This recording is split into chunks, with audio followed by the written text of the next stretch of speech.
Buenas noches. Bueno, entonces ya damos por terminada pues como toda la parte que tiene que ver con redes. De pronto al final podemos ver algunos resultados adicionales, pero nada más como desde el punto de vista de la programación, algunos códigos, algunas aplicaciones de eso, pero ya como tal la teoría pues no vamos más con eso. Obviamente pues ese tema digamos que no se puede cubrir todo en un curso de esto, no es un tema demasiado extenso. Solamente la parte del problema del viajero haría para, no sé, 4 más clases, pero bueno, ya al menos tenemos una idea de los problemas básicos de redes y pues como los modelos, bueno, todo eso.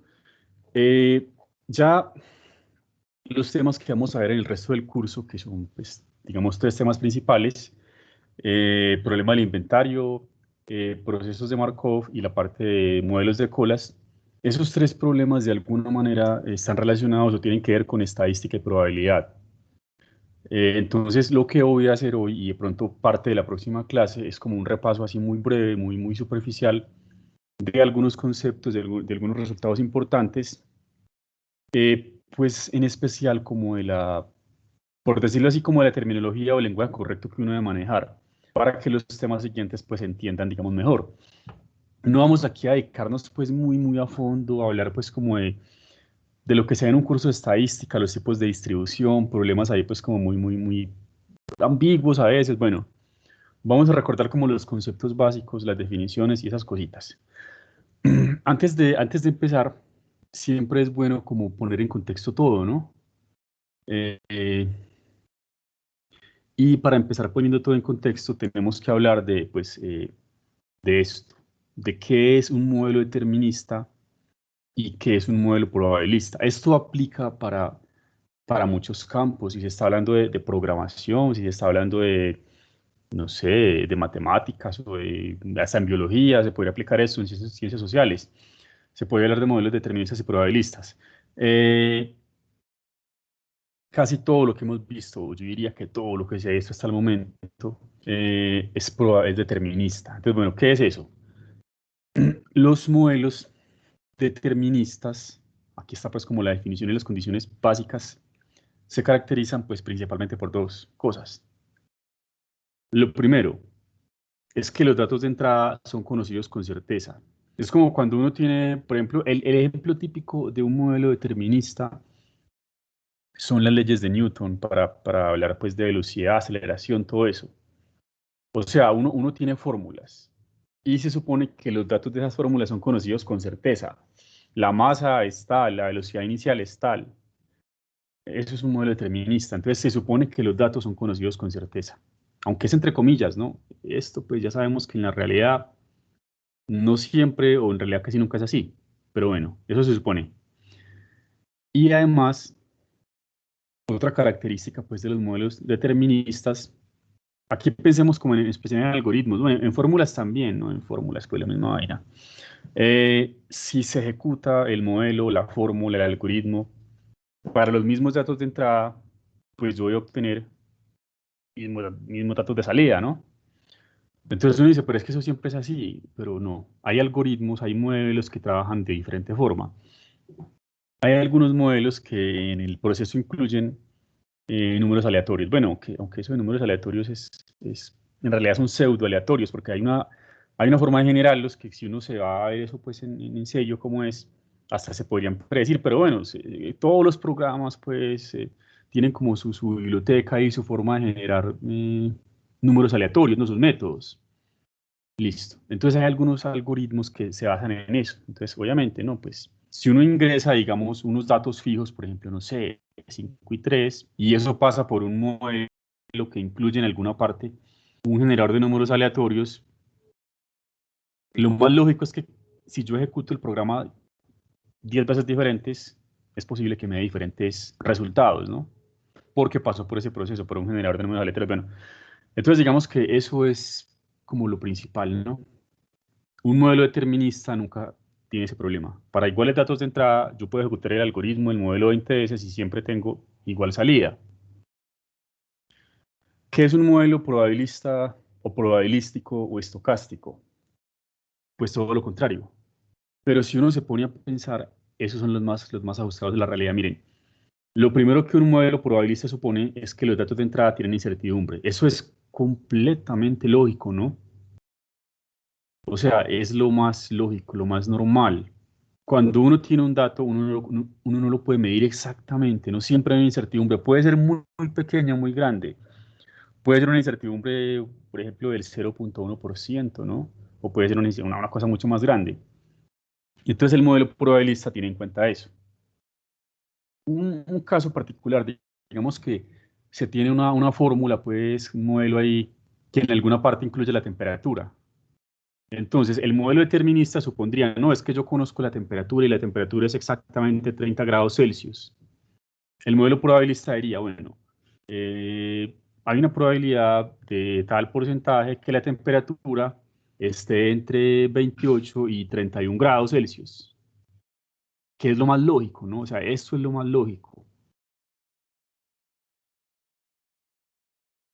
Por ejemplo, con un 95% de probabilidad se puede afirmar eso, ¿no? Entonces, ahí está la diferencia. Miren que esto de aquí es lo más sensato. O sea, por eso les digo, si uno va a hablar en serio, todos los modelos, todos los métodos deberían ser deterministas.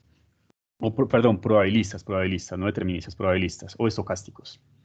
¿Por qué pasa eso con los datos de entrada? Siempre hay una probabilidad, una incertidumbre muy pequeña. Bueno, otra característica, pues, es que lo que les decía, como los números aleatorios, estos modelos pueden tener no es que la vayan a tener, o sea, ya con que ocurra esto, ya con que tenga datos con incertidumbre, se considera modelo probabilista. Pero hay unos que van más allá, y es que para iguales datos de entrada, el modelo, el proceso, el algoritmo me produce diferentes datos de salida para diferentes ejecuciones.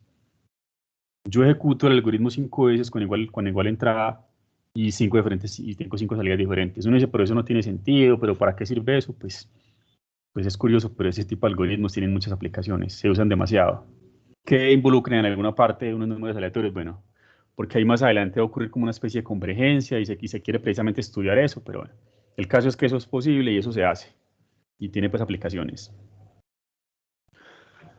Eh, Todo lo que hemos visto hasta el momento se puede clasificar como determinista, ¿no? Todo lo que uno ve en un curso de esos cursos de cálculo, de álgebra lineal, ¿no?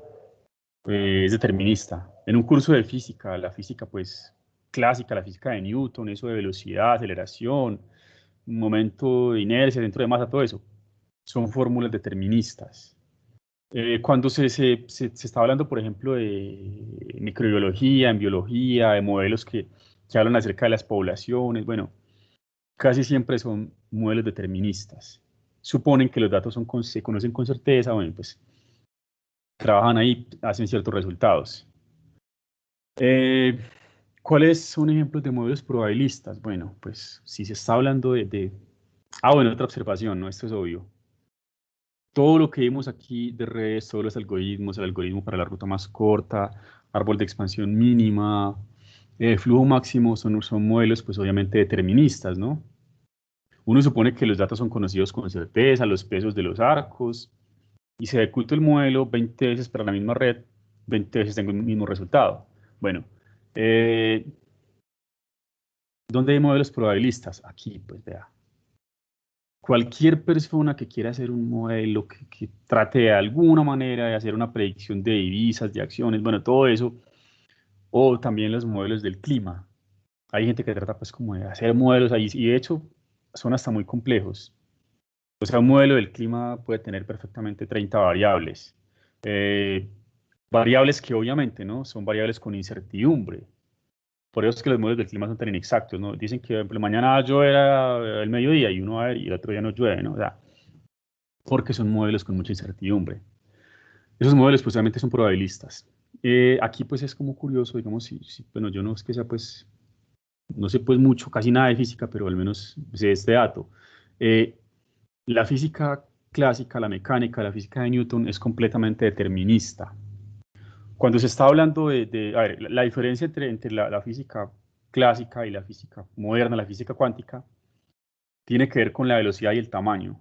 O sea, la física mecánica habla de objetos, entre comillas, grandes y que se mueven, digamos, a poca velocidad.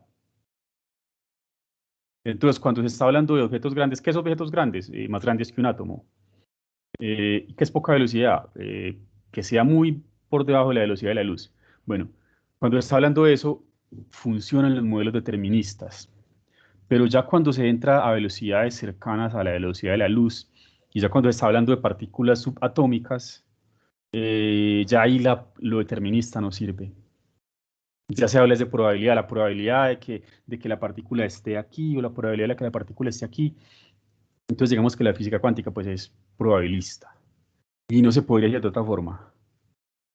Porque ya ahí pues como que las cosas se ponen, digamos, completamente absurdas. O sea, lo que pasa a escala mayor, en escala subatómica, es completamente diferente, es impredecible. Eso tiene que ser con probabilidad, modelos probabilistas. Y pues bueno, esto que está como tan de moda ahora, ¿no? Toda la parte de las redes neuronales, inteligencia artificial, todo eso, pues también se puede modelar con modelos probabilistas. Aunque también se le podría hacer algo determinista a eso, bueno. Entonces eso es lo primero, ¿no? Los modelos se clasifican básicamente en los dos grupos, deterministas probabilistas, dependiendo de las características de si se supone que los datos de entrada son conocidos con certeza o se considera la incertidumbre que tienen y pues los resultados, ¿no? Igual resultado para mismos datos de entrada o diferentes resultados para iguales datos de entrada. Bueno, ahora sí, aquí otra pues, aunque esto ya es como por pues, un tecnicismo, pero siempre es bueno conocer ese tipo de cosas, manejar como el lenguaje apropiado. O sea, por ejemplo, si ustedes les preguntan, ¿es probabilidad igual a estadística? Uno como que tiende a decir que sí, uno dice, no, pues que eso es lo mismo, ¿no? Probabilidad y estadística es igual, pues son muy parecidos, pero realmente no son iguales. O sea, la probabilidad bueno, se considera pues como una rama de las matemáticas, aunque los matemáticos dicen que no es así. Eso ya son cosas como ahí de discusiones pues ya que no vamos aquí a tocar. Se considera una ciencia que estudia variables aleatorias. ¿Qué es una variable aleatoria? Bueno, pues hay que definir eso. No lo voy a definir, pero digamos que son como fenómenos, ¿no? Fenómenos. Visto de manera más simple, la probabilidad es algo teórico. Es algo más matemático, algo más teórico. Eso es la probabilidad. Ya cuando se habla de estadística, ya la estadística es algo aplicado. Ya se está hablando de análisis de datos, pues. Esa palabra le dice todo, ¿no? Ahora que está como tan utilizada, ¿no? Tanta demanda, tanto interés por la parte de la ciencia de datos, ¿no? Miren que pues eso es también en gran parte tiene que ver con estadística. Entonces la estadística es como la aplicación de la probabilidad para pues casos concretos, por ejemplo, análisis de datos, ¿no? Bueno, aunque aquí está en general, o sea, cuando se dice análisis de datos es algo muy general, porque un dato puede ser cualquier cosa. Listo. Y la estadística se divide como en dos bloques principales. Está la estadística descriptiva y la estadística inferencial. Bueno, vamos aquí a aumentar un poco pues como esta parte. O sea, si uno coge, si de pronto ustedes, no sé, tienen curiosidad, descargan cualquier libro de estadística o cualquier documento así, generalmente los autores empiezan con esto. Dicen, primera parte del libro, estadística descriptiva, segunda parte, estadística inferencial. O hay libros que solamente son descriptivos, solo inferencial. Bueno, pero entonces, ¿cuál es cuál? La estadística descriptiva es como el nombre lo dice, coger los datos y básicamente describirlos, organizarlos de una mejor manera para interpretarlos mejor. Entonces ahí está toda la parte de las gráficas, esos diagramas de barras, diagramas de torta, el histograma de frecuencias, desviación estándar, media, varianza, moda, los cuartiles, percentiles, todo eso es estadística descriptiva. O sea, simplemente me muestra los datos, me los interpreta de alguna manera para pues tratar de analizarlos, ¿no? ¿Qué es estadística inferencial? Es cuando se trata de hacer predicciones con lo anterior. Es diferente de esto. Aquí pues, aquí podríamos poner como la gráficas, ¿no? Cuando uno habla de gráficas de barras, ¿no? Los datos tienen este dibujito, o el histograma de frecuencias, ¿no? Eh, Todo hace parte de la estadística descriptiva. O, por ejemplo, cuando se habla de la desviación estándar, la media, la varianza, la moda. Todos esos datos son parte de la estadística descriptiva.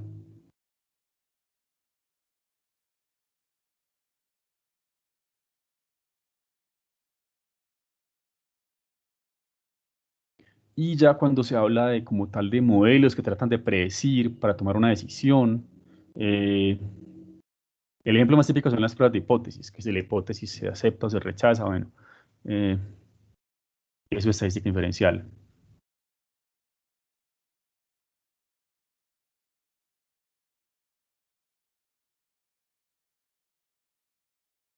Bueno, aquí pues en este, así como repaso muy breve que vamos a ver esta clase y la próxima, vamos a hablar es como de la parte así muy fundamental de la probabilidad y vamos a hablar algo muy básico pero importante de estadística descriptiva, no vamos a hablar aquí de estadística inferencial. Eh, no tenemos pues como, no hace falta eso en este momento, no hace falta como tal. Entonces, eso es importante, ¿no? Darle contexto a todo. Entonces, recuerden, hay dos modelos básicos, deterministas y probabilistas. Todo lo que hemos visto, todo lo que uno ve generalmente es probabilista.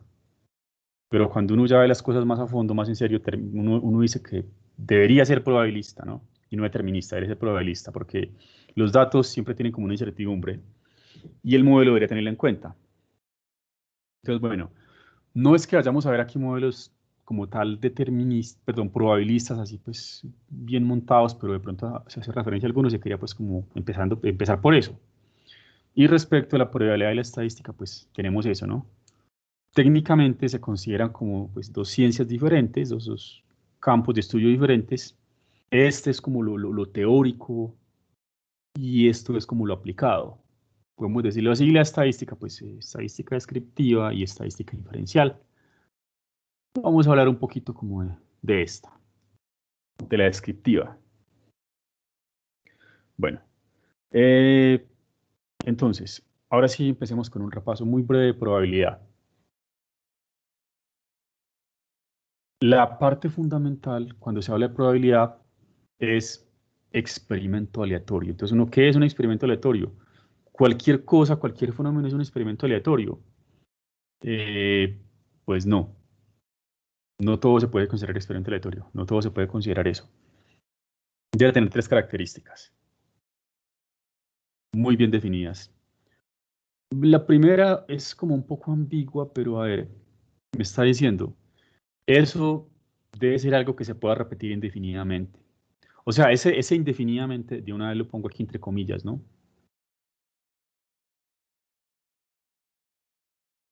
Porque si eso haría referencia, pues, que es en el infinito, ¿no? Obviamente no, pero ese indefinidamente quiere decir un número muy grande de veces, ¿no? Pues 20 veces, 100 veces, o sea,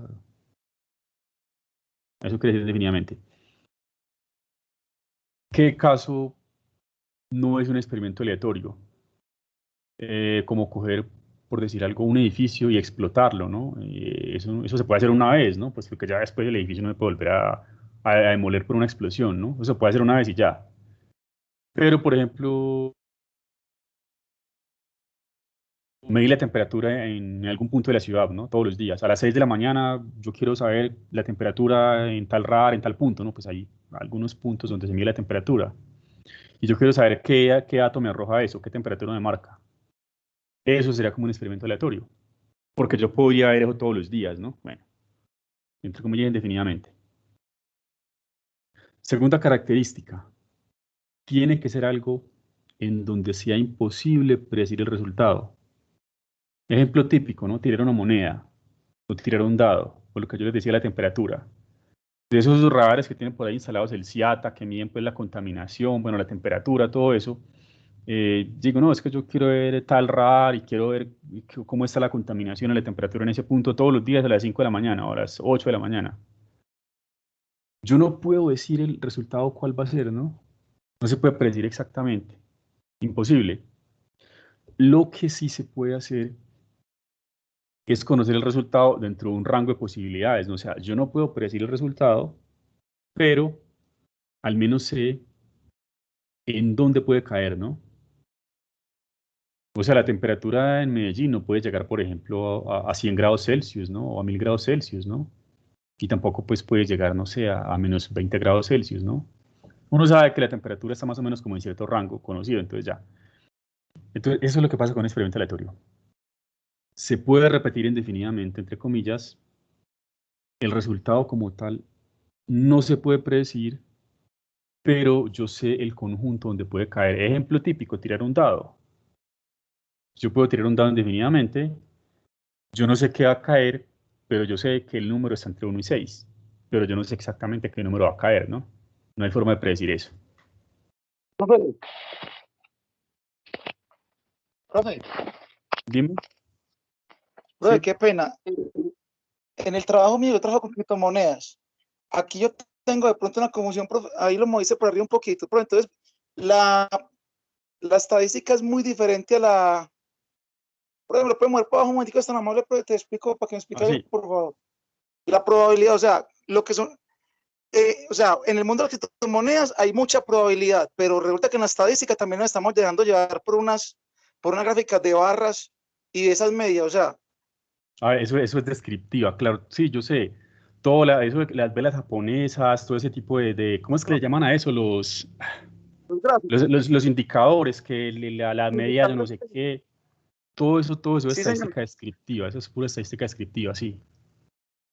Pero ahí también estoy viendo que también usted está tomando que porque es probabilidad, porque uno, si uno supiera dónde va a subir, a dónde va a bajar, uno le taparía en plata, pues. Ah, no, Pero por eso es sí, imposible. eso es imposible. O sea, pero entonces ahí vendríamos, o sea, vendríamos metiendo lo de las criptomonedas, se mete en probabilidad o en estadística, porque yo veo que tiene como parte de las dos. No, por eso, es que la estadística trabaja con resultados teóricos de probabilidad. O sea, eso es lo que yo les dije, la probabilidad es como la ciencia pura. Es lo que se estudia, pues, como decir matemáticamente, no se estudia como tal aplicado. Y ya la estadística aplica, pues, conceptos de probabilidad a casos reales. Se puede interpretar así.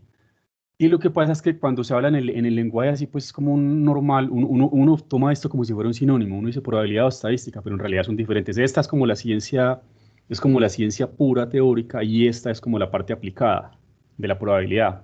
Se podría entender así. Pero sí, lo que estás diciendo, toda la parte de las divisas, las criptomonedas, pues que, ¿qué tal que uno pudiera predecir al menos con un 51% de probabilidad, no, o ese 52 algo, pues sería uno millonario. Eso es estadística descriptiva.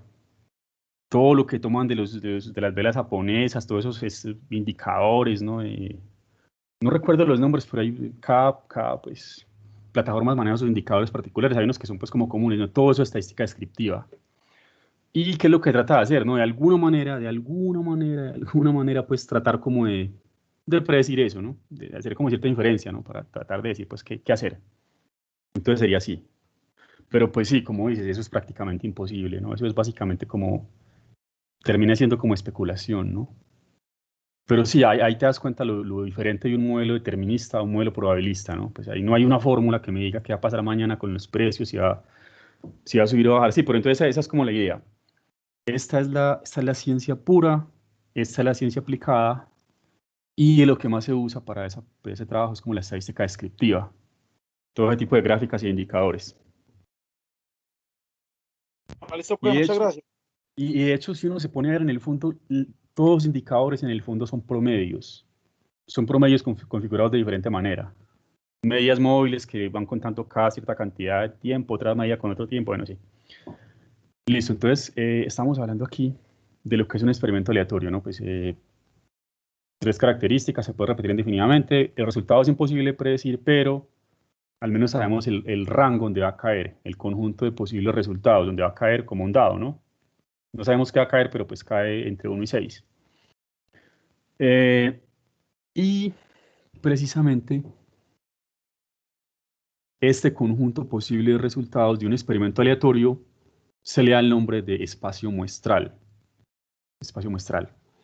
Eh, y bueno, más o menos como por convención, pues no es que sea así, pero por convención se acostumbra a notar con la letra omega. Casi todos los libros pues lo hacen así. Eh, Algo que también es bueno aclarar es un evento. Cuando uno habla de la probabilidad de algo, la probabilidad de que ocurra esto, de que mañana no llueva, o la probabilidad de que mañana la temperatura está entre 20 y 25 grados Celsius, eso es un evento. Ese es el evento. Que mañana no llueva o que la temperatura esté en este rango es el evento. Entonces, ¿qué es un evento realmente? Hablando pues desde un punto de vista más riguroso. El evento es un subconjunto del espacio muestral. Que, como estamos hablando de subconjunto, o sea, podría ser extremo, podría ser, bueno, este es el conjunto vacío. O sea, técnicamente el conjunto vacío es subconjunto de cualquier cosa. Y técnicamente el mismo conjunto es subconjunto, o sea, el conjunto es subconjunto de sí mismo. Entonces, ojo, cuando decimos subconjunto, abarca el conjunto vacío y el propio conjunto. Entonces, técnicamente eso es permitido, ¿no? Entonces, eso es un evento. Un evento podría ser cualquier subconjunto del espacio muestral, que podría ser todo el espacio muestral o podría ser el conjunto vacío. Nada.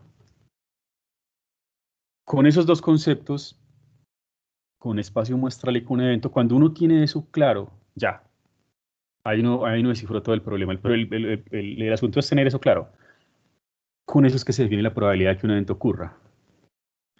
Y la probabilidad de que un evento ocurra, pues por convención se pone como P de E. Probabilidad del evento E es, a ver, pongámoslo así como, eh, digamos, cantidad de casos favorables o número de casos favorables.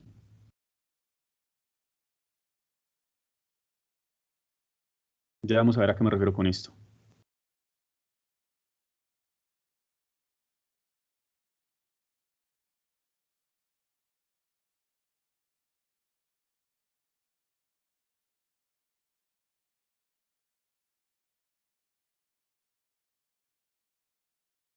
Bueno, sobre el número de casos posibles, ese es el total, pues.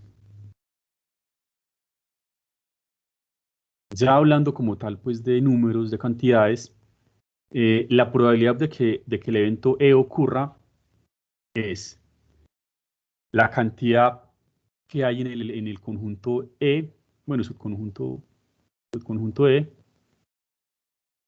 sobre la cantidad que hay en el total, en el espacio muestral, la cantidad que hay en omega.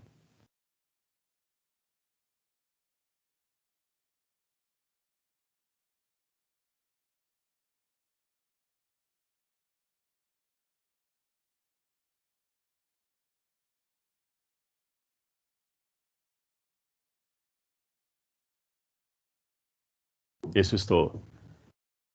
Entonces, sí, esto es probabilidad, ¿no? Eso es algo, así es que se define, y ya cuando se trata de meter esto pues, en un contexto aplicado, ya hay, darle sentido, ya es, pues, ya es estadística, ¿no? Aquí pues hay un ejemplo, ¿no? Muy sencillo, pero también como interesante para empezar a practicar eso. Vea, aquí el caso es, eh, vamos a suponer que tenemos dos dados equilibrados, es decir, pues igual probabilidad, ¿no? No es que tenga un lado más pesado, no es que tenga más probabilidad un número que otro, no. Cada dado tiene un sexto de probabilidad para cada número, entonces listo, dos dados equilibrados. Y queremos calcular la probabilidad de que al tirar esos dos dados, la suma sea mayor o igual que 10. Es decir, que nos dé 10, que nos dé 11 o que nos dé 12. ¿Cuál es la probabilidad de que ocurra eso? Que al tirar dos dados nos dé 10, 11 o 12. Pues bueno, eso es lo más importante. Ustedes deben identificar claramente quién es este y quién es este. Bueno, no importa que no se identifique claramente, pero sí debemos saber cuántos elementos tiene cada conjunto. O sea, no hace falta que demos una lista elemento por elemento de omega y de E, no. Yo debo saber cuántos hay en omega, cuántos hay en E. Y ya con eso montamos la fórmula. Cantidad en E sobre cantidad en omega. Entonces acá tenemos lo siguiente. Eh,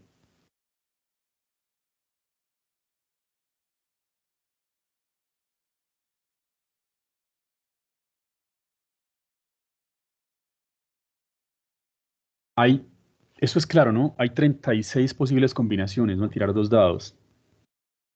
Una combinación podría ser sacar uno y uno, otra combinación podría sacar uno y dos, así, ¿no? Y después, otra combinación podría sacar 6 y 6. No hace falta que yo le escriba a todos, ya sabemos cuáles son.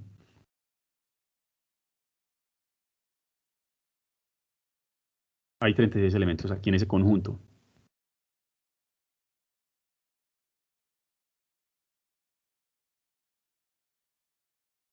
Listo, es el espacio muestral. 36 posibles resultados al tirar 2 dados. Ahora sí, ¿cuál será el evento? El evento es que la suma sea mayor o igual que 10, entonces que la suma sea 10, 11 o 12. Entonces, ¿cuáles son los posibles casos donde la suma es mayor o igual que 10? Pues un posible caso es sacar 5 y 5, ¿no? Ese es uno. Otro posible caso es sacar 4 y 6.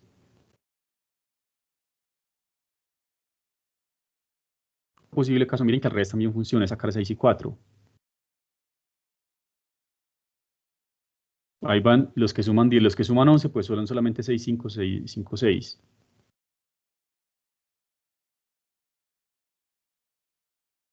Y los que suman 12, pues solamente hay uno, 6 y 6. Entonces miren lo fácil que es.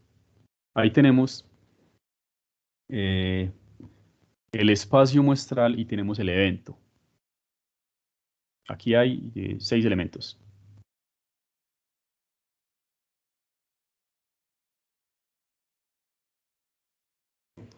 Entonces miren que la pregunta pues no era tan complicada, ¿no? O sea, eso es lo más importante. Siempre que nos hagan una pregunta de ¿cuál es la probabilidad de algo?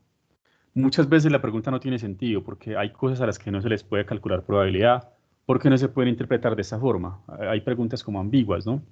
¿Cuál es la probabilidad de que mañana amanezca feliz o triste? Pues eso es una pregunta que no tiene sentido, ¿no? Pero muchas veces la pregunta tiene sentido, porque se le puede dar un contexto así de espacio muestral y evento. Aquí pues se podía hacer. Y aquí la probabilidad sería 6/36, es decir, un sexto.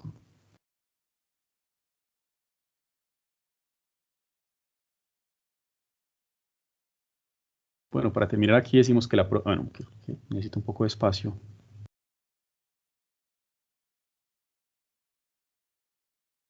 La probabilidad de que ocurra el evento E es 6 en total, 6 casos favorables sobre 36 casos totales. Simplificando es un sexto. Bueno, hay preguntas que son ambiguas, ¿no? Donde no tiene sentido hablar de probabilidad. O sea, uno no puede decir la probabilidad de cualquier cosa, no. Y hay preguntas a las que se les puede asignar probabilidad, pero es muy difícil identificar exactamente cuál es el espacio muestral y cuál es el evento. Y hay preguntas como esta donde pues es más sencillo. Lo que pasa es que se abusa ese término, probabilidad de algo.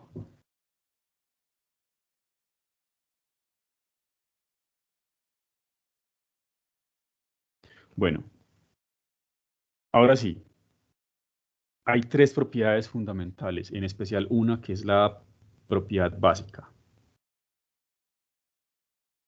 Todos sabemos, por sentido común, o lo que uno aprende pues en cualquier curso de estadística, que la probabilidad de que un evento ocurra siempre es un número entre 0 y 1. O sea, no existe la probabilidad negativa. ¿Existe la probabilidad 0? Sí. Por ejemplo, arriba, si me preguntan, ¿cuál es la probabilidad de que al tirar 2 dados me sume 20? Pues imposible, ¿no? No puedo sumar 20. O sea, la probabilidad de sumar 20 es 0. Pero si me preguntan, ¿cuál es la probabilidad de sumar 1, 2, 3, 4, 5, 6, 7, 8, 9, 11, 12? Pues yo digo, no, la probabilidad es 1, ¿no? Yo siempre voy a sumar alguno de esos números. Entonces, la probabilidad siempre será un número entre 0 y 1. Podría ocurrir que la probabilidad sea 0 o que sea 1. Entonces, bueno, cualquier evento, la probabilidad de cualquier evento es un número que está igual o por encima del 0, mayor o igual que 0, y que será menor o igual que 1. O sea, es imposible que una probabilidad me dé 1.5, o me va a dar 1 o por debajo, pero por encima del 0. ¿Cuáles son los casos extremos? Cuando la probabilidad es 0. La probabilidad es 0 cuando estamos hablando del conjunto vacío. Lo que pasa es que muchas veces uno no se da cuenta de eso. Y la condición que me ponen es vacía, nunca se cumple. Entonces es el conjunto vacío, probabilidad 0, lo que les decía, ¿no? Con 2 dados, la probabilidad de que sume 15 o 20. Imposible, ¿no? ¿Cuándo la probabilidad es igual a 1? Cuando el evento resulta ser todo el espacio. Al tirar un dado, la probabilidad de sacar 1, 2, 3, 4, 5, 6 es 1. Al tirar una moneda, la probabilidad de sacar cada o sacar sello es 1. Bueno, hay algo que es como curioso y a veces uno se deja engañar como por el lenguaje. A ver, pongamos el siguiente caso. Hablemos, por ejemplo, no sé, de los estudiantes del ITM. Es un conjunto, ¿no? Pues está bien definido, o sea, ese es el espacio muestral, pues todos los estudiantes del ITM en ese momento activos. Y me preguntan a mí lo siguiente, ¿qué es más probable? Vamos a seleccionar un estudiante al azar, de los, yo no sé cuántos estudiantes son, bueno, 14.000, bueno, no sé el dato de ahora, de todos los estudiantes seleccionamos uno al azar. ¿Qué es más probable? Caso 1, que sea mujer. Eh, Caso 2, que sea mujer y que tenga, por ejemplo, pongámosle 25 años, ¿no? Entonces, ¿qué es más probable de esos dos? ¿Dónde hay mayor probabilidad? ¿Que ocurra esto o que ocurra esto? Profe, el primero. Exacto. Lo que pasa es que a veces uno como que confunde esto, ¿no? Uno como que confunde esto. Y a veces plantean la pregunta de una manera tan tramposa, tan malintencionada que uno cae. Y muchas veces hasta los encuestadores, es curioso, la gente que se dedica a hacer encuestas, muchas veces plantea la pregunta de una manera que induce el error al que responde y dicen, vea, la encuesta dio esto, esos son los resultados, la ficha técnica, y sí, todo está bien, pero ya la pregunta tiene pues como cierto sesgo, cierto veneno, cierta trampa. Aquí pues es claro, ¿no? Pero yo podría plantear otra pregunta, pues hablando como de probabilidades de ganar juegos de azar, ¿no? Todos sabemos pues que es mucho más difícil ganarse el baloto que ganarse un chance, ¿no? Pero uno pregunta, ¿qué es más probable? ¿Ganarse el baloto y un chance o ganarse el baloto? Entonces, como uno ve que la primera posibilidad le dan de un chance, uno dice, no, es más probable eso, ¿no? Ganarme el baloto de un chance, pero no. Esa es la más improbable porque son dos cosas, ¿no? Ganarse el baloto y ganarse un chance. Y la otra dice solamente ganarse el baloto. Pero como uno ve que le ponen un chance en la primera, uno cae, ¿no? No es que es más probable eso, pero a veces, pues, hacen la pregunta así como con esa trampa. En conclusión, la probabilidad de A intersección B, es decir, que ocurra A y ocurra B, siempre va a ser menor o igual que la probabilidad de que ocurra solamente A. Es más difícil.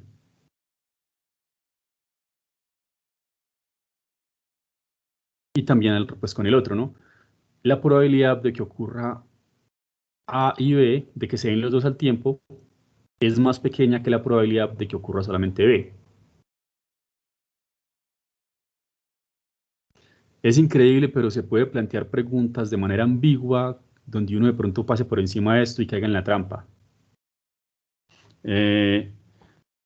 Caso contrario con la unión. Si a mí me dicen, ¿qué es más probable? ¿Que ocurra A o que ocurra B o que ocurra solamente A? Pues es más probable el conjunto más grande. A unido B es más probable que ocurra solamente A. Y lo mismo aquí con el otro, ¿no? A unido B tiene más probabilidad de darse que se dé solamente B.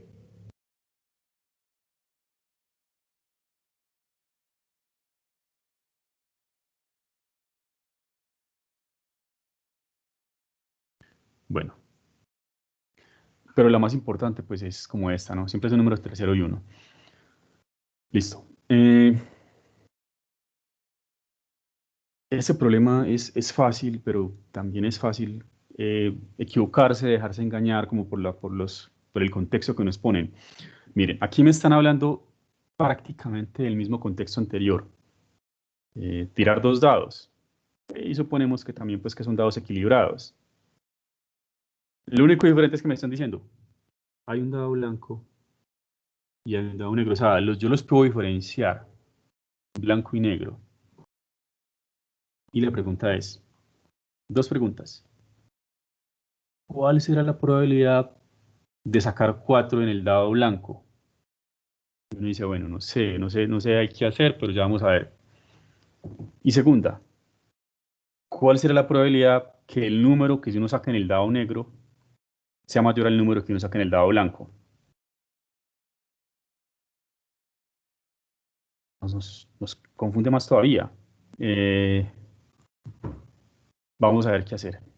Entonces, lo mismo de siempre. Recuerden que no importa qué tan enredada sea la pregunta, si me preguntan por la probabilidad de algo, es porque hay un evento y un espacio muestral. Tenemos que identificarlos.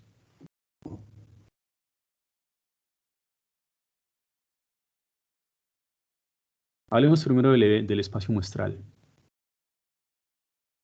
Miren, el espacio muestral es exactamente el mismo porque me están hablando de dos dados. No importa que sean blanco y negro, rojo y azul, son dos dados.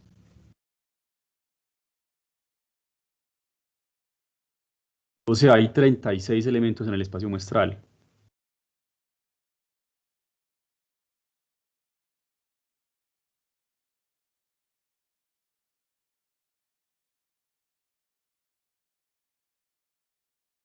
Lo único que yo tengo que aclarar aquí es que debo suponer de los dos números cuál es blanco y cuál es negro. Porque se me están hablando de dos colores diferentes.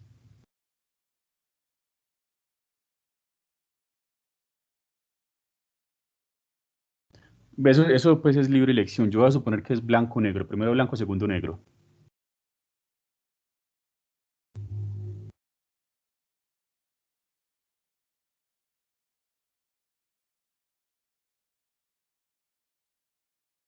El primer número corresponde al dado blanco. Porque miren que la segunda pregunta depende de eso, de cuál es mayor, el negro del blanco, la probabilidad de eso. Bueno, hay que decir cuál es cuál.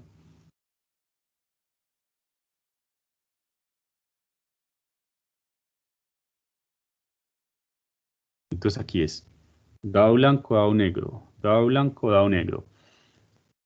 Listo. Ahora sí, vamos a definir, esto que yo acabo de definir es el espacio muestral que funciona para las dos preguntas. Lo que me falta definir ahora son los eventos. ¿Cuál es el evento de sacar un 4 en el dado blanco? ¿Y cuál es el evento de sacar el número mayor en el dado negro? A veces las preguntas son tan fáciles que nos confunden, ¿no? ¿Cuál será el evento sacar 4 en el dado blanco? Recuerden, blanco-negro, primero blanco. Entonces, pues, todos los 4 con cualquier cosa después, ¿no? Entonces el evento es, puedo sacar 4, 1, puedo sacar 4, 2. No voy a seguir contando porque no vale la pena. O puedo sacar 4, 6. O sea, ese es el evento, sacar 4 en el dado blanco. ¿Cuántos tengo ahí? Tengo 6.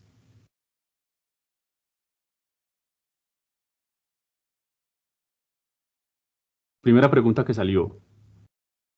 La probabilidad de que se dé el evento A, es decir, de sacar 4 en el dado blanco es, bueno, aquí me dio casualmente 6/36, es mera casualidad, lo que he dado antes, para otro ejemplo, mera casualidad, un sexto. Listo, muy fácil, la sacamos bien. Bueno, pero la segunda pregunta es como más venenosa. La probabilidad de que el número del dado negro sea mayor que el número del dado blanco, es decir, que el segundo sea mayor que el primero. Ya dicho de esa forma, ya es más claro. ¿Cuál es el espacio muestral? El espacio muestral son todas las parejas donde el segundo número le gana al primero. Entonces, por ejemplo, si sacamos 1 en el blanco, ¿qué posibilidad hay para el segundo? Puede ser 1, 2, puede ser 1, 1, 3, y podríamos llegar hasta 1, 6. Miren, nada más aquí ya llevo 5, ¿no? Contando 2 y 6, de 2 a 6 son 5 posibilidades, ¿no? 2, 3, 4, 5 y 6. Son 5 posibilidades, no 4, sino 5. Porque se incluyen los extremos. Acá tengo 5 posibles casos. Supongamos ahora que el primer dado, el blanco, cae un 2. ¿Cuáles serían las posibilidades para el segundo para que le gane? Pues podría ser 2, 3, 2, 4, 2, 5 y podríamos llegar hasta 2, 6, ¿no? ¿Cuántos casos hay aquí? Hay 4. 2, 3, 2, 4, 2, 5, 2, 6, hay 4 posibles casos. Ya más o menos la tendencia se va marcando, ¿no? Pero sigamos. Supongamos que en el dado blanco sacamos un 3. ¿Qué posibilidades tiene el otro para ganarle? 3, 4, 3, 5 o 3, 6.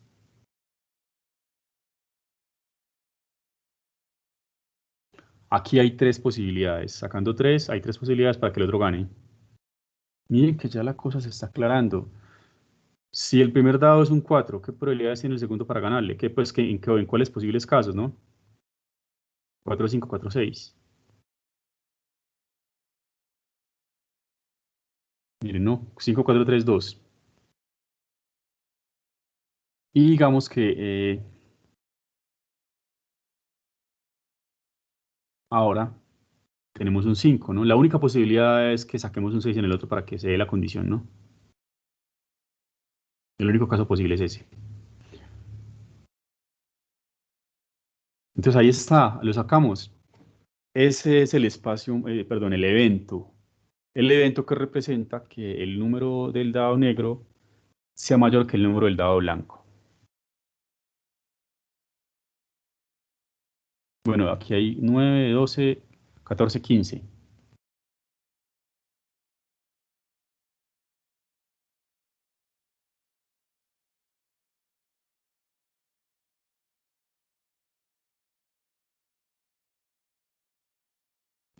Entonces la sacamos. La probabilidad de que ocurra el evento de que el número del negro es mayor que el número del blanco es 15/36. Ahí le podemos sacar tercera y tercera, es decir, 5/12.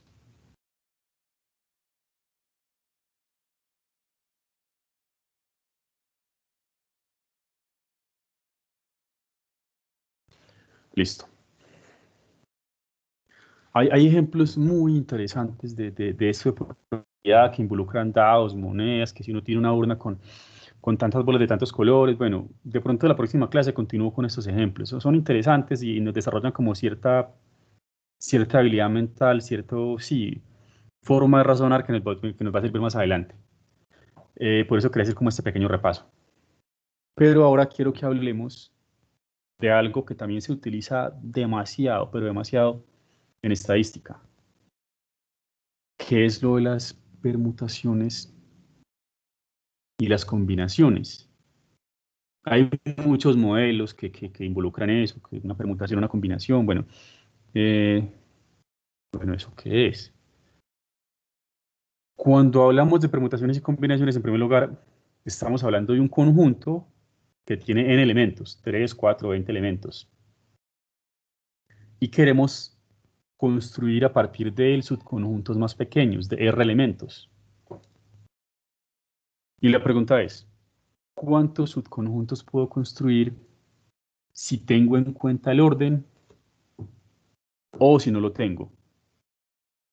¿A qué me refiero? Era muy sencillo. Yo tengo un conjunto de 4 elementos. 1, 2, 3, 4. N igual a 4. Tengo 4 elementos. R es la cantidad que yo voy a coger. Yo puedo coger ¿cuántos? Puedo coger de A1, de A2, de A3 o de A4. No puedo coger de A5 porque no tengo 5. Entonces yo digo, bueno, yo quisiera coger de A2. Entonces la pregunta es, ¿cuántos subconjuntos diferentes de 2 elementos yo puedo construir de aquí? Me hacen otra pregunta. ¿1, 2 es diferente de 2, 1 o son iguales? Entonces la respuesta es, consideremos los dos casos. Consideremos el caso donde el orden sí importa y consideramos el caso donde el orden no importa. O sea, para el primer caso, yo voy a decir, no, es que para mí la parejita 1, 2 es diferente de la parejita 2, 1. Y en el segundo caso, yo digo, no, eso es lo mismo. Entonces se trata de eso. ¿Cuántas parejas diferentes donde el orden no importa, puedo formar a partir de aquí, y cuántas parejas diferentes donde el orden sí importa, puedo formar a partir de aquí. Yo podría, como por tanteo, yo diría, bueno, una pareja podría ser, por ejemplo, 1, 2, 2, 1, 1, 3, 3, 1, 1, 4. Podría quedarme aquí un buen rato, ¿no? 4, 1, así. Empezar a ver que no me falte ninguna. Bueno, ahí eso puede ser algo aburridor. ¿Qué tal que la pregunta fuera, ¿cuántos conjuntos de 50 elementos se puede construir a partir de 100 elementos? Hacer eso a mano, pues es una locura, ¿no? Afortunadamente, pues eso ya se estudia hace muchos años. En gran parte el origen de, como de la estadística, es como en los juegos de azar. Cuando la gente trató de ver si de pronto se podía obtener ventaja de alguna manera, bueno, y empezó pues como a la estadística.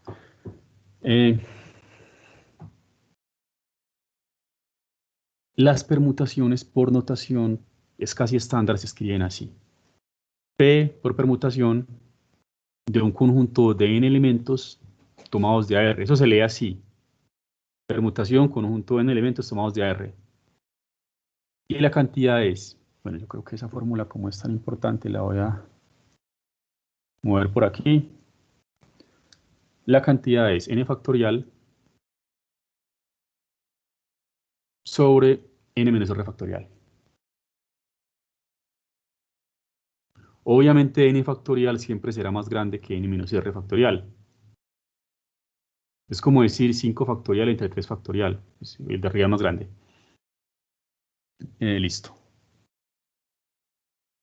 Y eso siempre dará un número entero. O sea, ojo, es imposible que eso me dé 10 tercios. Eso siempre va a dar entero. Porque estos números siempre se simplifican bien. Porque de hecho este está contenido en este. Bueno, esas son propiedades del factorial. Ahí siempre va a haber un entero. Listo. Cuando considero parejas y bueno, conjuntos, y el orden no importa, por ejemplo, yo digo, no, es que para mí el conjunto 1, 3, 4, para mí es equivalente al conjunto 4, 3, 1. Cuando no importa el orden, los considero iguales, la cantidad disminuye, ¿no? Y son las combinaciones. Las combinaciones por dotación se pone así. C de combinación, C, n tomados de AR. Y es equivalente a lo anterior, pero dividido entre R factorial. Y ya escribiendo la fórmula explícita sería n factorial sobre R factorial multiplicado por n menos R factorial.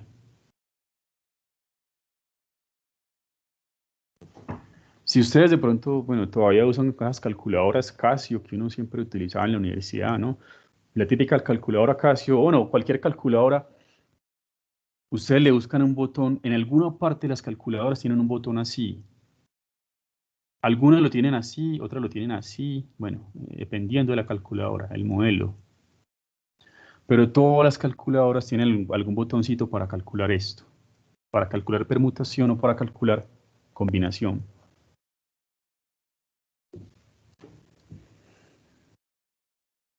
Bueno, entonces para pues, entender bien esto, vamos a darle un caso particular. Un caso chiquito que nos permita evaluar todos los posibles resultados. No voy a decir cuántos conjuntos de 20 elementos se puede construir con 30, ¿no? Eso sería pues una locura, no hacer eso a mano. Voy a decir algo más fácil. Dado un conjunto de 3 elementos, ¿cuál es el total de parejas que yo puedo formar con esos 3 elementos?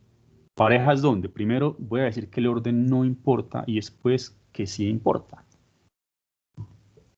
Bueno, no, primero digamos que el orden sí importa y después que no. O sea, primero permutaciones y después combinaciones. Recuerden que esa es la diferencia. En permutaciones sí importa el orden. 1, 2 es diferente de 2, 1. En combinaciones no. 1, 2 se considera igual a 2, 1. Primero hablemos de las permutaciones. Voy a hacerlo manualmente, donde sí importa, donde el orden sí importa. Bueno, yo creo que para que esto me quede más claro, Voy a hacerlo así, entonces.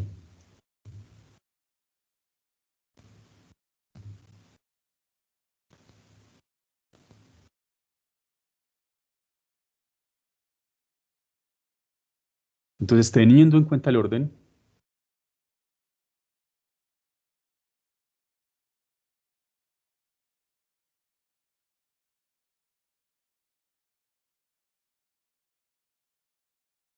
bueno, ustedes me ayudan aquí a observar y me dicen si de pronto repito algo o me trago algo. A ver, voy a empezar como una pareja podría ser 1-2 y al revés, 2-1. Ahora 1-3. Una pareja podría ser 1-3 o 3-1. Bueno, hasta aquí llevo 4 posibles parejas, donde el orden importa. Bueno, si yo hablo de 2-1, 1-2 ya están. 2-3, bueno, ahora 2-3. Una pareja podría ser 2-3 y la otra pareja podría ser 3-2. Yo creo que esas son todas, ¿no? Sí. O sea, ahí están todas las posibles parejas que yo puedo hacer con ese conjunto. O sea, todos los subconjuntos de 2 elementos que yo puedo construir a partir de 3 elementos. 3 tomados de A2. ¿Cuánto tengo aquí? 6. Miren. Pero ¿quién es el 6? Realmente lo que yo acabé de calcular en cantidad es permutación de un conjunto de 3 elementos. ¿Cuántas permutaciones hay si los tomo de A2? 3 tomados de A2. ¿Qué dice la fórmula? 3 factorial sobre 3 menos 2 factorial. Es este factorial sobre este menos este.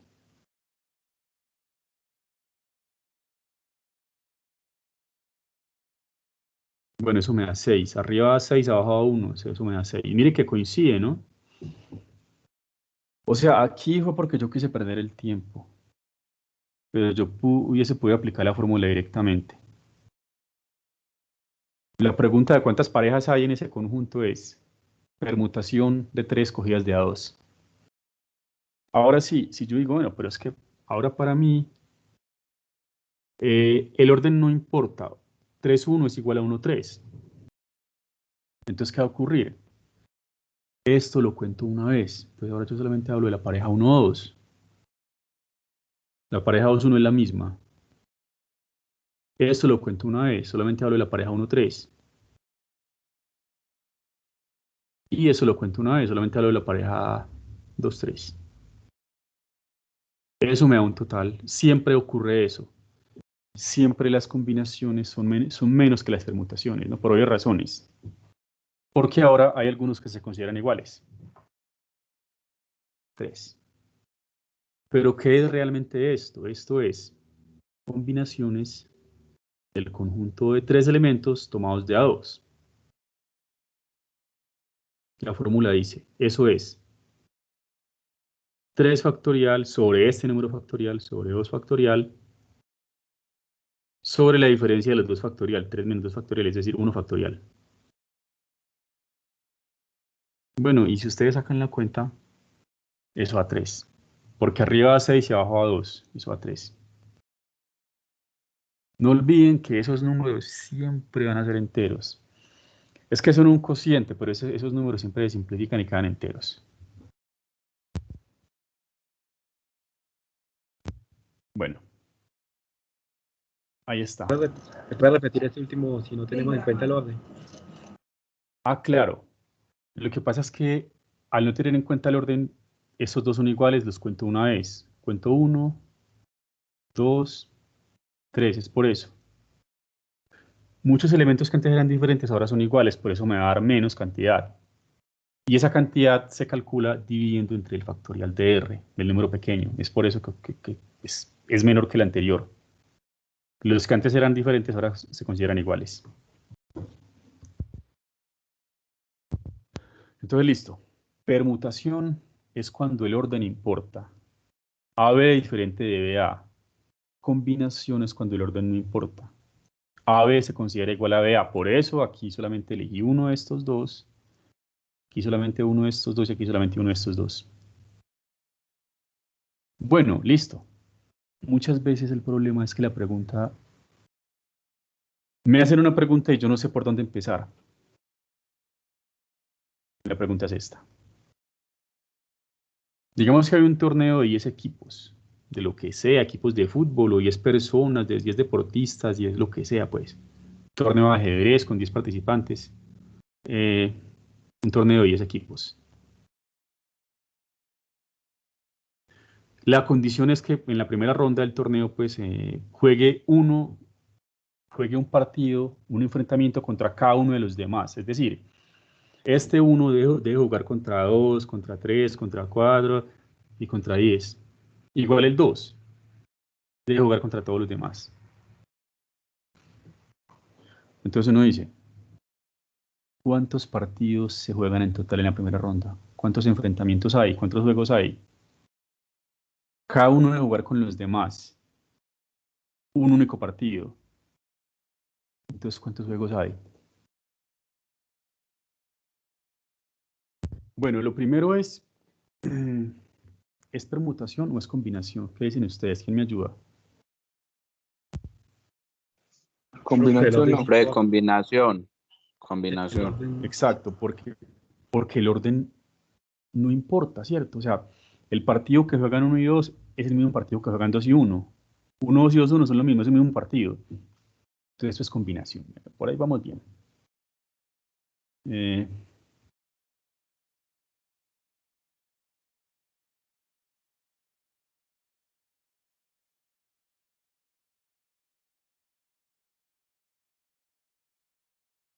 listo.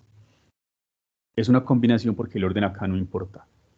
1-3 es igual a 3-1. Es el mismo partido, no son partidos diferentes. Un partido, cada participante juega un partido con cada uno de los demás. Bueno, ahora sí. eh, ¿Quién con quién? La combinación es C de N tomados de AR.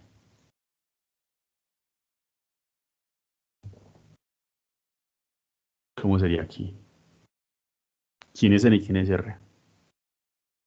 profe, creo que N es el número de equipos, ¿no? Y R es el grupo. Sí, exacto. Obviamente N pues tiene que ser 10, ¿no? Pongámoslo así.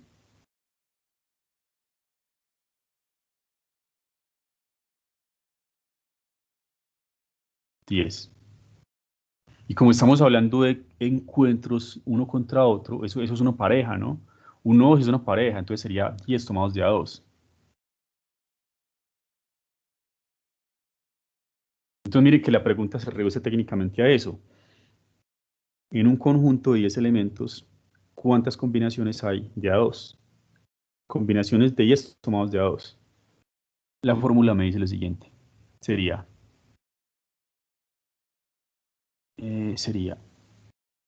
10 factorial dividido entre 2 factorial, ahora sería 10 menos 2, 8 factorial. Bueno, si ustedes sacan la cuenta, eso creo que da 45. Por favor, verifiquen.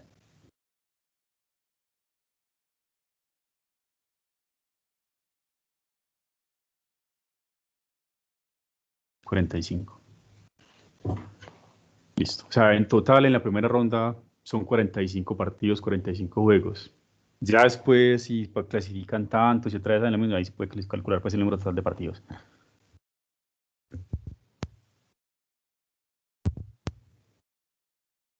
Más adelante de pronto, bueno, aquí esta es interesante, pues esta es la típica, ¿no? La que casi siempre se ve pues como en todos los cursos de estadística cuando uno está empezando, ¿no? Como la probabilidad de ganar algún juego de azar, ¿no? Por ejemplo, la probabilidad de ganar el baloto, pues, que es como lo más grande aquí en Colombia, ¿no?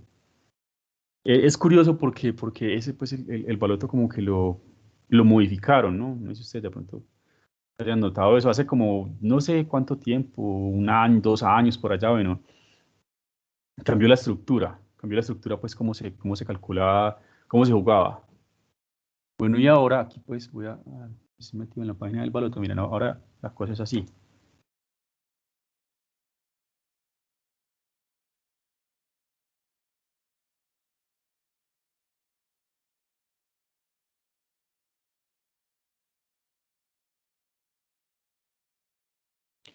O sea, primero son 5 números del 1 al 43 y después elige otro número que es del 1 al 16.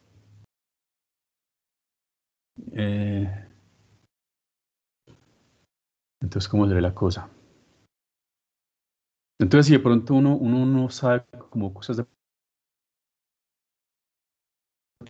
probabilidad, y hay 43 posibles resultados, entonces yo con la prueba 43, por 43 resultados aquí, por 43 resultados aquí, por 43 resultados aquí, por 43 resultados aquí, por 16. Ok, me estoy equivocando intencionalmente.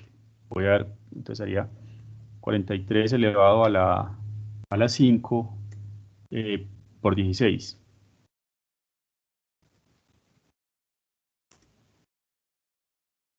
Obviamente así no es. O sea, sí es difícil ganarse el baloto, pero no es tan difícil ganárselo, porque eso sería una cosa, pues, eso sería un número muy grande. 43 por 43 por 43 por 43 por 43 por 16. Así no es. Así no se calcula. Sí es difícil, pero no es tan difícil. La pregunta es, ¿cuántas combinaciones posibles existen? Y ahí me doy cuenta que tan difícil es que nos lo ganemos el baloto, ¿no? Yo creo que más de uno seguramente en algún momento hemos comprado el baloto, ¿no? Pues, porque uno sabe que la probabilidad de ganar es muy baja, pero pues si uno pierde, pierde, no sé, no sé cuánto vale eso ahora, ¿no? 8.000, 6.000, no sé, bueno. Se pierde casi nada y se gana mucho. Pero vamos a hacer el cálculo pues exacto. ¿Cómo se interpreta esto? Miren, 5 números en un conjunto de 43. Miren que aquí el orden no importa. O sea, porque eso es lo que dice, no saques, o sea, acierte 5 números en cualquier orden. Entonces eso es una combinación. Esta parte de aquí es combinaciones. En un conjunto de 43, porque aquí no se puede repetir el número. En un conjunto de 43 tomados de a 5. ¿Y esto qué? Pues nada, ¿no? Multiplique por 16.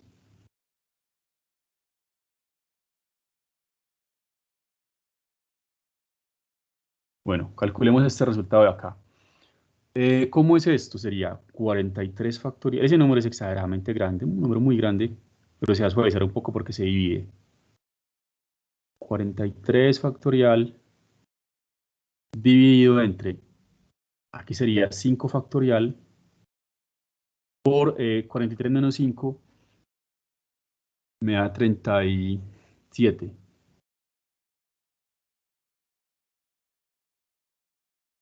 Ah, no, perdón.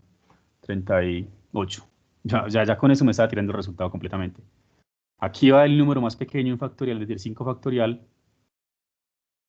Y aquí va la diferencia, grande menos pequeño. 43 menos 5 me da 38.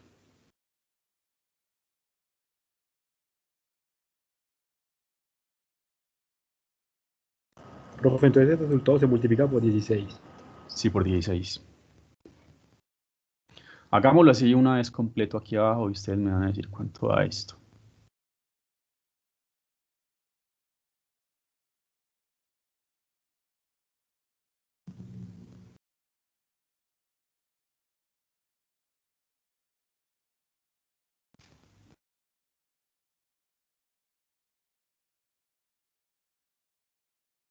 Bueno, 43 dividido entre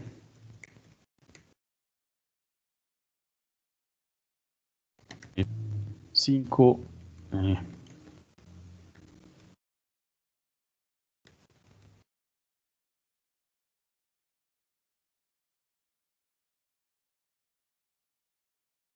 Bueno, eso da más de 15 millones.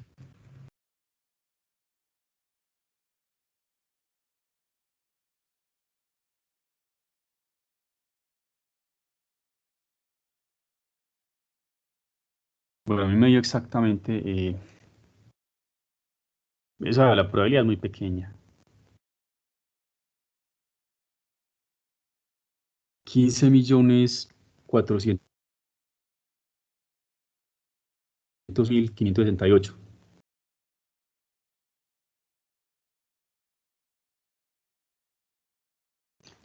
O sea, esa es la cantidad de posibles combinaciones, ¿no? Y solamente una es la ganadora. A menos pues que varias personas le peguen a la misma, ¿no? Es muy difícil, pero ha ocurrido, ¿no? Ha ocurrido que Muchas veces dos personas se lo ganan, dos personas le pegan el mismo número, tienen que repartir el premio. Entonces la probabilidad es...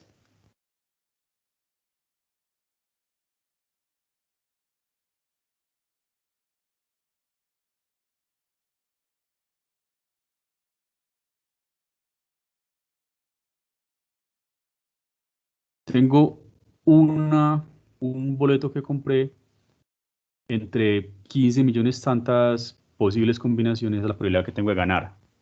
Así de pequeño es, muy pequeño, pero aún así pues sigue siendo mayor que cero, ¿no? Por eso la gente lo sigue comprando, ¿no? Pequeño, pero la probabilidad pues no es cero. Si se pierde poco y se gana mucho, ¿no? Pues, la base de los juegos de azar.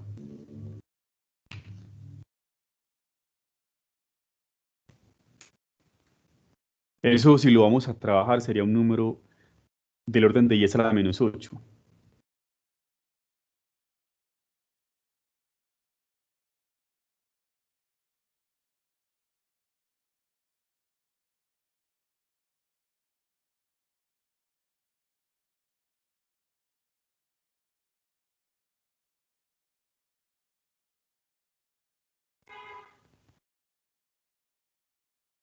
Sería algo así. Una cosa exageradamente pequeña, pero bueno, sigue siendo mayor que cero, ¿no? Esa lotería de Estados Unidos, que es como el equivalente al baloto, el Powerball creo que se llama, pues obviamente es mucho más difícil, ¿no? La probabilidad es 1 en 292 millones. Así de difícil es, pero pues hay gente que se lo ha ganado, ¿no? Bueno, entonces voy a dejar hasta aquí por hoy. Miren que estamos viendo cosas como sencillas, pero que más adelante las utilizaremos o nos permitirá entender otros conceptos. Cositas básicas de probabilidad estadística. En la próxima clase voy a dar de pronto más ejemplos como de probabilidad, algo que se conoce como la probabilidad condicional. ¿Cuál es la probabilidad de que ocurra algo dado que otra cosa ocurrió? ¿Cuál es la probabilidad de que mañana llueva dado que hoy también llovió? O sea, muchas veces y en especial cuando lleguemos a la de procesos de Markov, eso es pura probabilidad condicional.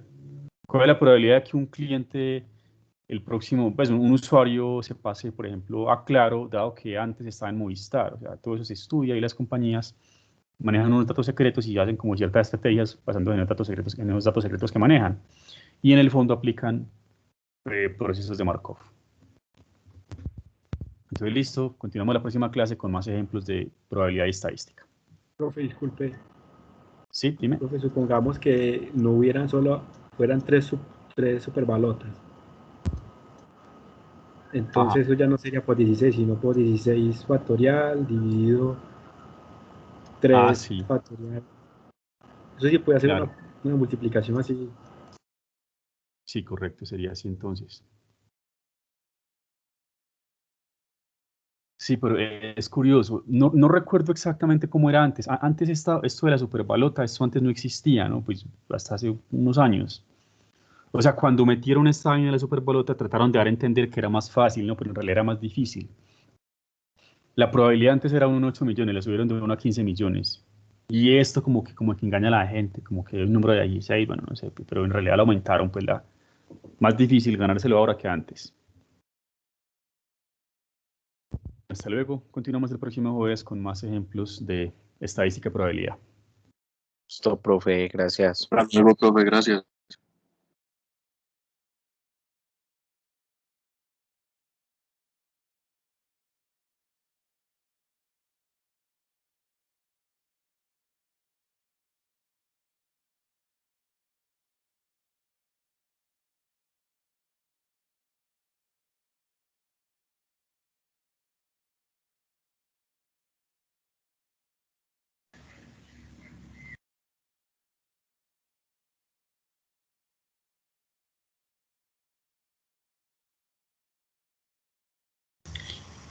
Profe, está por ahí. Hola, sí, aquí estoy. Sí, profe, es que quería preguntarle cuándo sería el próximo parcial. Bueno, yo estaba viendo las fechas y pues hay tiempo suficiente porque hay plazo para subir notas creo que hasta el 2 de noviembre. Entonces el próximo parcial sería para la última semana de octubre, 26, 28 más o menos, estaremos programando el último parcial. Listo, profe. Muchísimas gracias.